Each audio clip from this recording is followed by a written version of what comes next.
amores, como é que vocês estão? Eu espero que estejam todos bem com a graça de Deus. Vamos orar? Vamos falar com o Papai do Céu?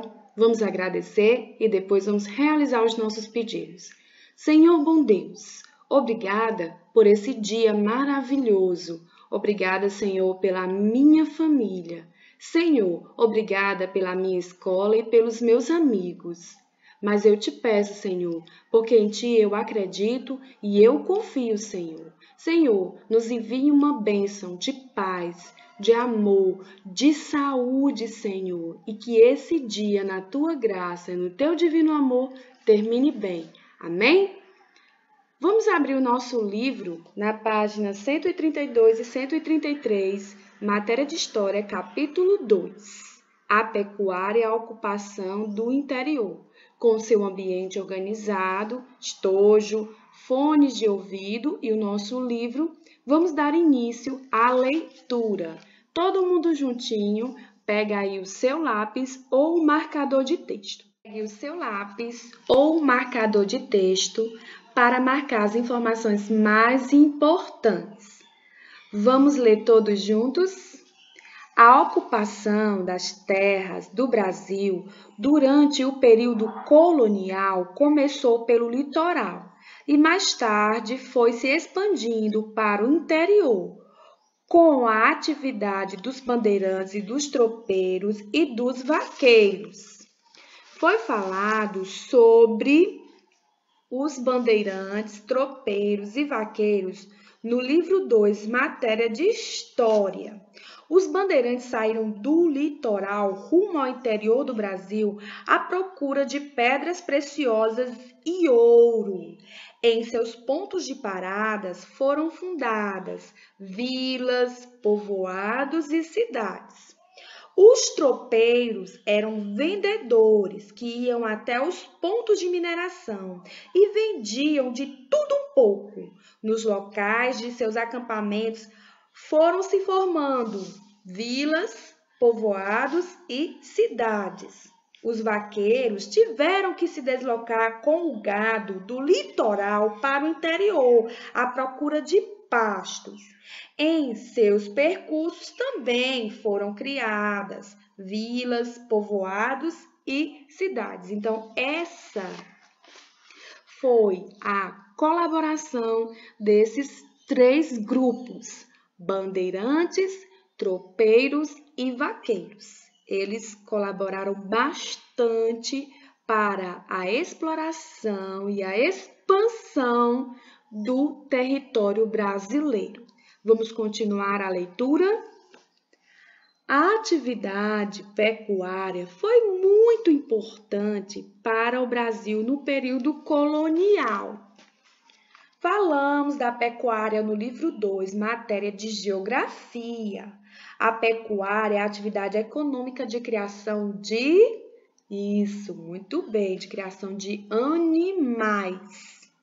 O gado bovino era utilizado para transportar a cana-de-açúcar das plantações até o engenho e para mover a moenda, equipamento que moía a cana-de-açúcar para produzir açúcar. A carne e o leite do gado ainda servia de alimento para a população local e o couro era usado para fabricar roupas e outros objetos usados no cotidiano. Podemos observar que o boi era bastante aproveitado. Era aproveitado a sua força, para transportar a cana-de-açúcar e mover a moenda.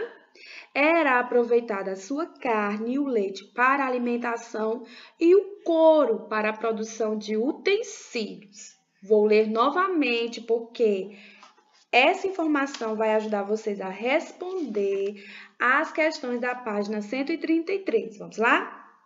Pega aí o lápis e o marcador.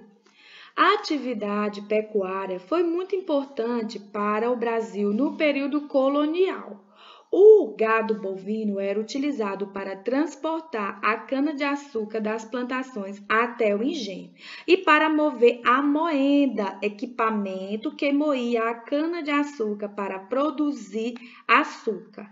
A carne e o leite do gado ainda servia de alimento para a população local e o couro era usado para fabricar roupas e outros objetos usados no cotidiano.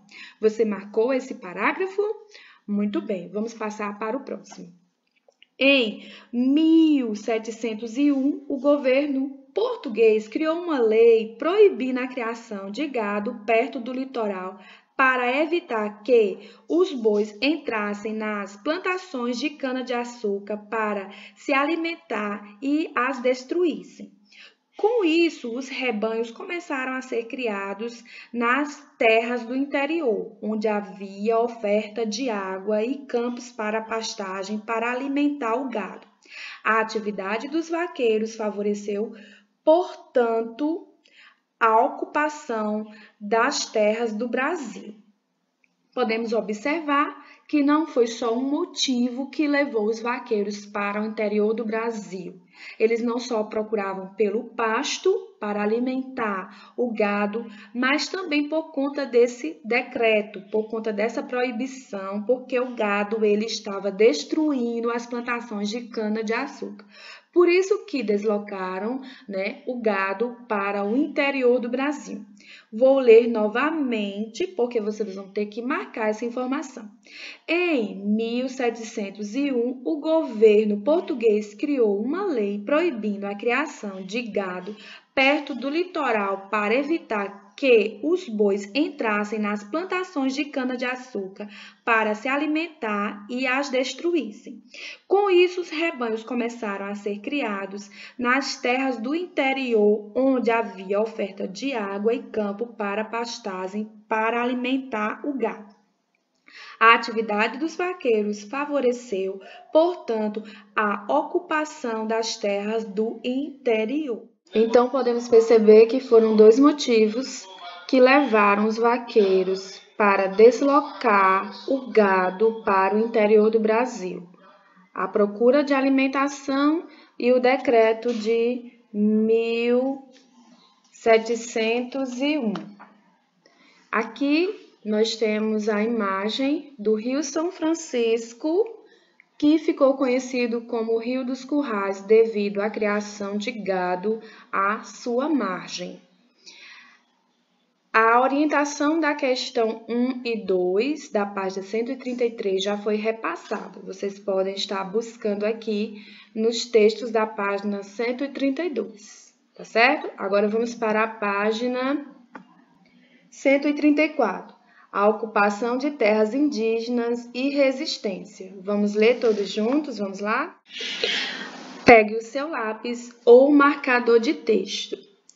Grande parte das terras localizadas perto do rio Parnaíba, no atual estado do Piauí, e do rio São Francisco, no atual estado da Bahia, foi ocupada para a criação de gado.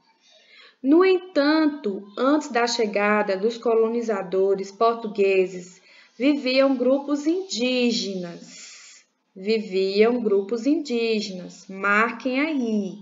Viviam grupos indígenas nessas terras há centenas de anos que resistiam à ocupação dos colonizadores por meio de conflitos. Nessas terras, há centenas de anos que resistiam à ocupação dos colonizadores por meio de conflitos.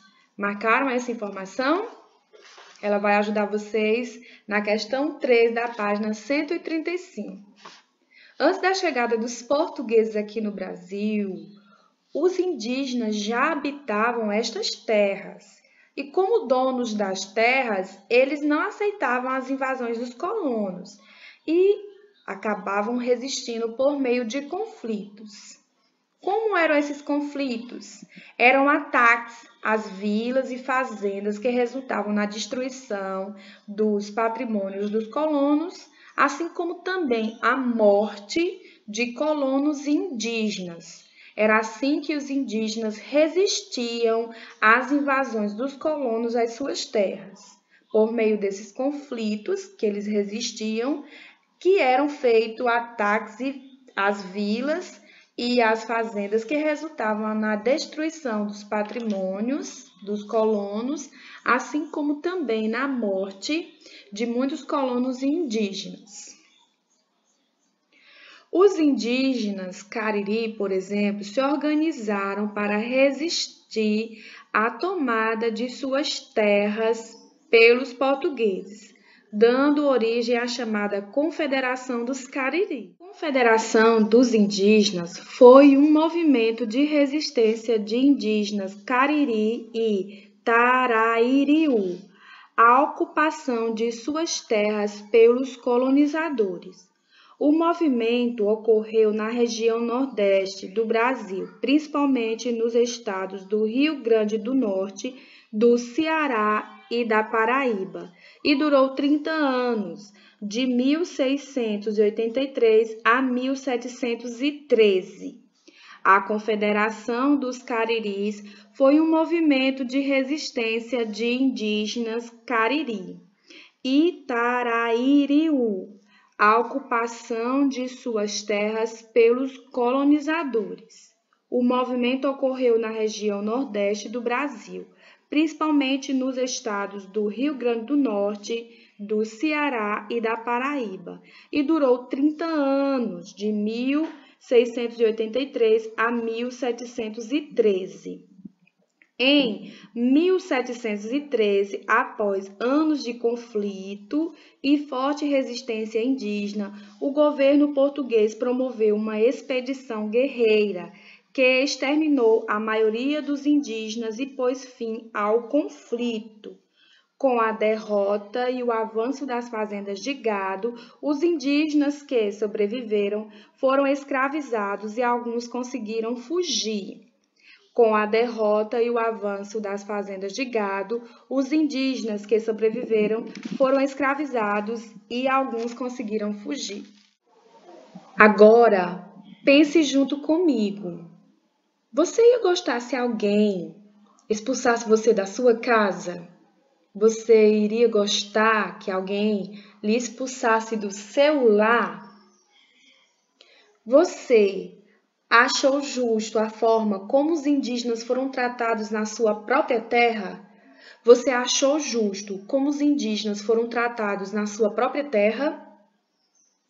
Devemos refletir sobre essas questões para que a gente possa se colocar no lugar do outro e assim aprender a resolver nossos problemas sem gerar conflito. Nós temos que aprender que no conflito sempre alguém vai sair perdendo. Então, conflito não é solução de problema, certo?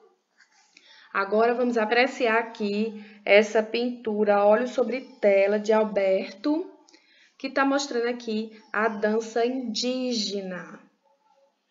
Isso, muito bem. Vocês estão observando aí os movimentos dos indígenas em suas danças.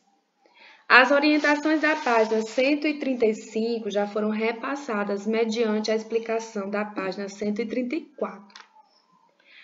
Eu espero que vocês tenham gostado dessa aula de história. Um cheiro para cada um de vocês e até a próxima aula.